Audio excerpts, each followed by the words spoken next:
Okay, hi everyone. I'm Chang. 2020 is coming to an end. Many of us don't know what the hell we have done this year. Why not use this opportunity to do something meaningful for your fellow friends?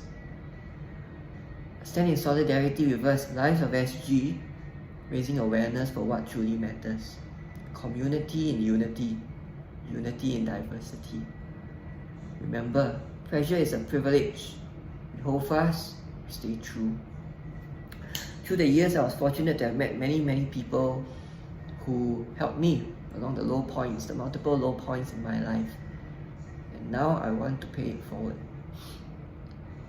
I've had many ways of coping, but I'll just share 3 ways and I hope this will be helpful to you. So my coping mechanisms, number 1, start each day with 3 things you're thankful for. Not mundane things like the sun, the sea, but specific things. The more specific you can be, the more you can feel it. Number 2, meditation, just being, staying still and be. And number 3, ending each day with reflection. Reflecting on how the day went by, what did you do right, what did you do wrong.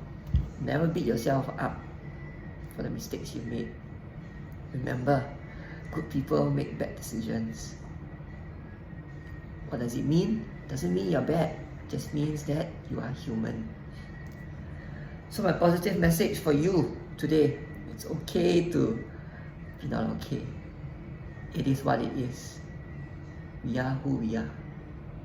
We cannot choose who we are, but we can choose how we respond. So this will be the last dance, and I hope all of you can contribute in whatever way, big or small.